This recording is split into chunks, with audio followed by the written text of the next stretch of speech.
Bismillah, alhamdulillah, salatu wassalamu ala rasulillah wa ala alihi wa sahbihi man wala. Bismillah. Inshallah, today we will try to conclude the discussion of this hadith, number 265 in Sahih Muslim. I think most people have attended the previous 3 classes discussing this hadith, and I will have to build on what we discussed before. The hadith basically talks about Allah placing sound fitra, sound natural inclination towards truth, goodness and honesty in the hearts of people. And this is how all people are created. But then people do certain practices. We as human beings in general can do certain practices that go against this sound fitra.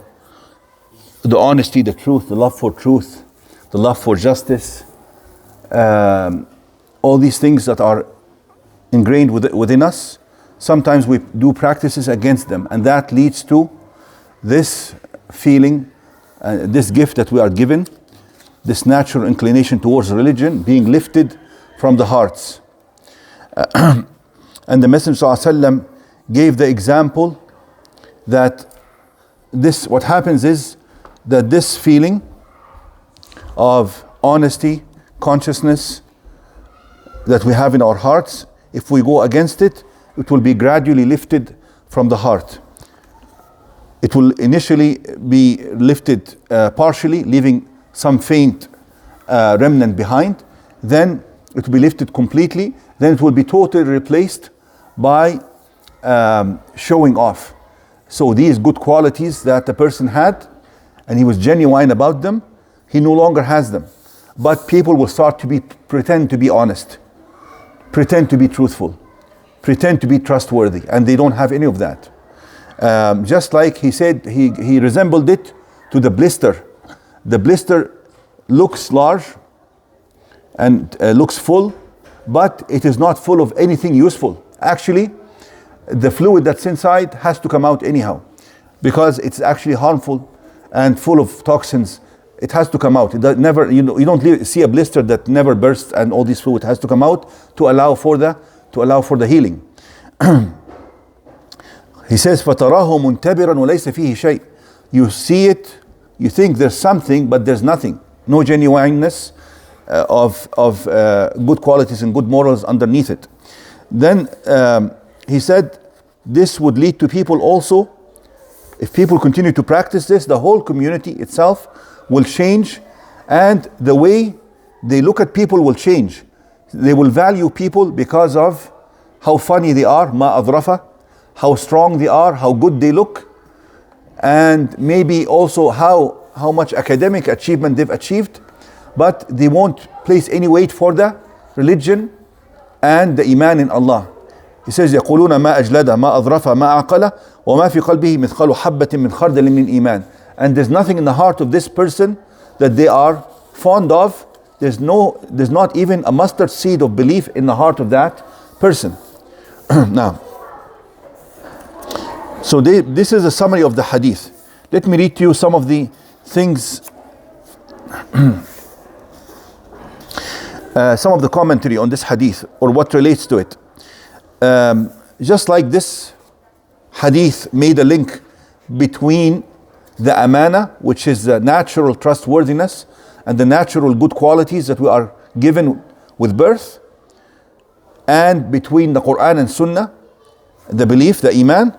There's another hadith that says, La imana liman la amanata lahu. The one who is not trustworthy is not a believer. He has no Iman. A link again between the Iman and the trustworthiness and the good qualities, the good fitrah.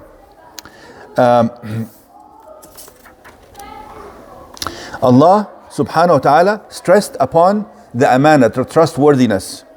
In Allah ya'murukum an tu'addu al-amanati ila ahliha. Allah commands us to preserve whatever we are entrusted with and dispose it back to its rightful owners.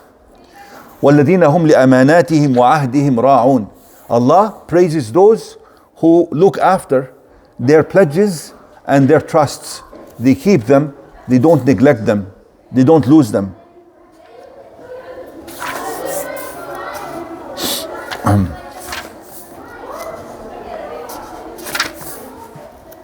We talked about these things before.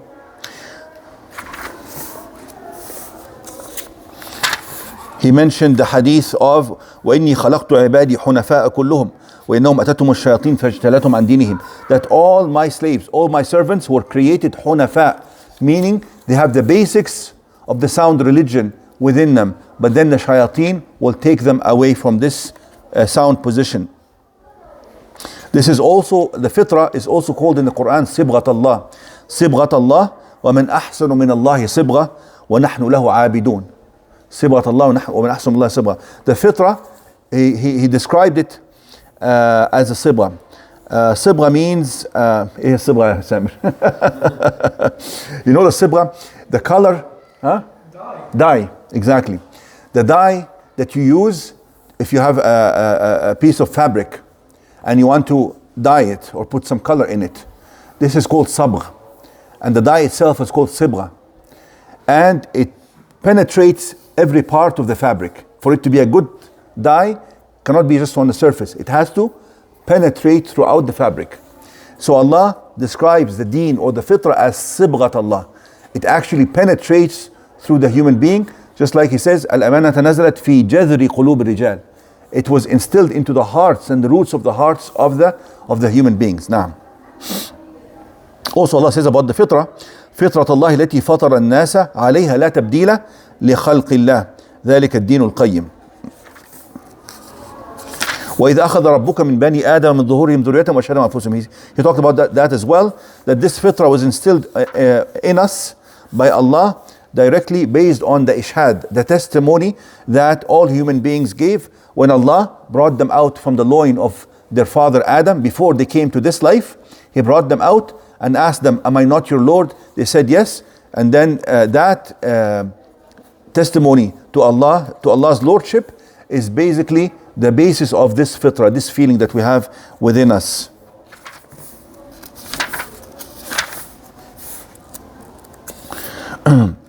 He says the amana includes so many things. Every blessing that we have been given is an amana, is something that we are entrusted with. We don't really own it, but it's given us for a temporary period of time to see how we behave with it. لينظر كيف تعملون ثم جعلناكم خلائف في الأرض من بعدهم لننظر كيف تعملون. We have established you on earth following previous generation so that we could watch over you and see how you behave. نعم ننظر كيف تعملون. And this is one of the meanings of وهو خلقكم من نفس واحدة وهو الذي خلقكم من نفس واحدة فمستقر ومستودع. مستقر ومستودع, it has multiple meanings, but one of the meanings is that what you have is something that seems to be stable with you. You have it, but it is wadi'a. It is only a trust that is given to you for a short period of time. مستقر ومستودع. نعم. And then he will mention maybe a couple of more hadiths that support this. المسلم من سلم المسلمون من لسانه ويده والمؤمن من أمنه الناس على دمائهم وأموالهم. The description of the Muslim is the one whom people feel safe from him, from his tongue and from his hand. He doesn't hurt the people by action or by saying. This is the real Muslim. And he says, والمؤمن, the real believer, من أمنه الناس على دمائهم وأموالهم, also is the one who people feel safe on their blood and their wealth from him. He will not transgress against these things. And that's why the Iman and Amana come from the same root. Come from the same root, which is Amina, to feel safe. To feel safe. Because the person who is trustworthy, you can leave stuff with him and you feel safe. You can tell him a secret and you feel safe. He's not going to, disclose it. Right? And the Iman as well come from the same root. Because the Iman makes the person safe with regards to his future. He knows his destiny. He feels safe. And he knows and he's confident and certain about his actions. They are based on teachings from his Creator. So he feels safe while he's doing them. You follow? Now, also Herakl, when he asked the Messenger ﷺ, how many minutes? Only 9 minutes, maybe 2 or 3 more minutes. He asked Abu Sufyan when he went to the Bilad al-Sham, to the Levant. Abu Sufyan was still non-Muslim at the time. He asked him about the Messenger sallallahu alaihi wasallam. سألتك ماذا يأمركم. He says, what does he command you to do? What are his teachings? The basic teachings. He says, فزعمت أنه يأمر بالصلاة والصدق والعفاف والوفاء بالعهد وأداء الأمانة. قال وهذه صفة النبي. He says, you told me, because Abu Sufyan answered. After he answered all the question, Herakl brought back the questions and answers, and he told him what he understood from the answers. He says to him, I asked you, what are his teachings? You told me that he tells us to do the salah, pray to Allah, and to be honest, as-sidq, wal-afaf, to be chaste, wal-wafa bil-ahd, to keep our pledges, wa-ada' al-amana, and to be trustworthy. He says, Herakl says, and these are the qualities of a prophet. He must be a real prophet, because there's no benefit, no personal gain for the messenger to make the community a clean community. No personal gain. Actually, he suffered to cleanse the community. He himself and his family suffered because of that. Now, one of the features, one of the qualities of the munafiq is opposite. وَإِذَا اؤْتُمِنَ خَانَ. Whenever he is entrusted, he betrays, right? وَإِذَا اؤْتُمِنَ خَانَ. Also the hadith of the Prophet, أَدِّ الْأَمَانَةَ إِلَى مَنْ ائْتَمَنَكَ وَلَا تَخُنْ مَنْ خَانَكَ. Which means dispose the trust to the one who entrusted you, and do not betray those who betray you. Do not betray even those who betray you, let alone betraying somebody who is truthful towards you, honest towards you. فإن أمن بعضكم بعضا فليؤدي الذي اؤتمن أمانته. The people who are entrusted should give back the trust.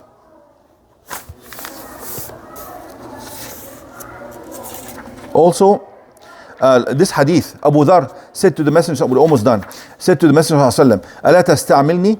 He says, why don't you put me in charge of some kind of duty or some kind of land or something?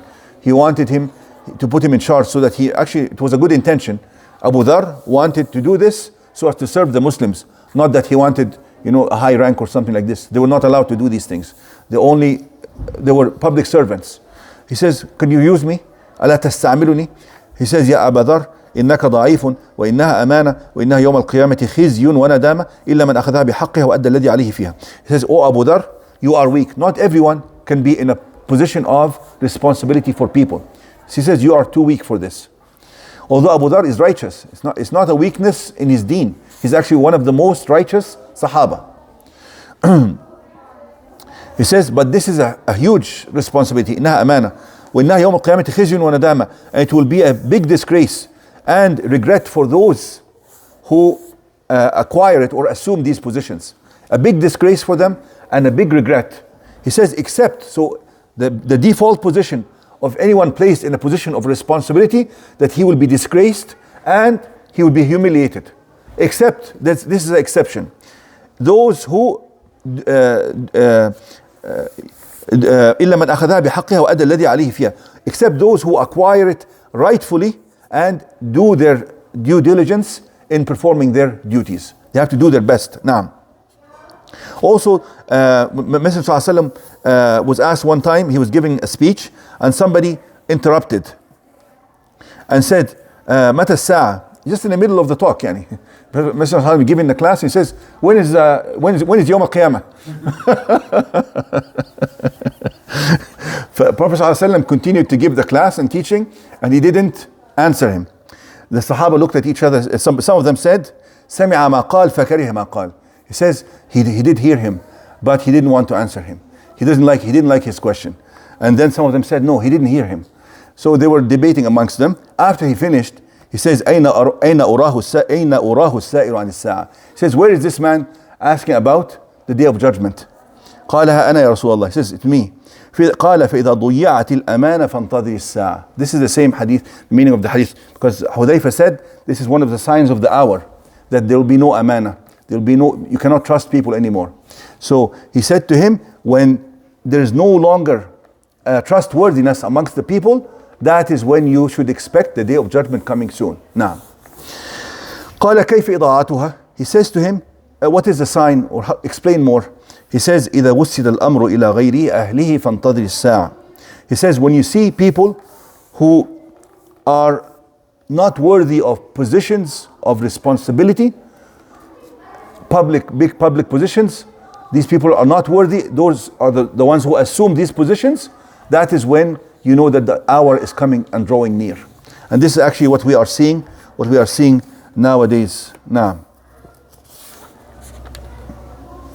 And that is why the Sahaba, when they used to say farewell to each other, somebody traveling, Astawdi'u Allah dinaka wa amanataka wa khawatima amalik. They used to say, may Allah preserve your deen, your religion, and your amana, your trustworthiness, and preserve your final deeds, because it all depends upon the final deed. We'll stop here now.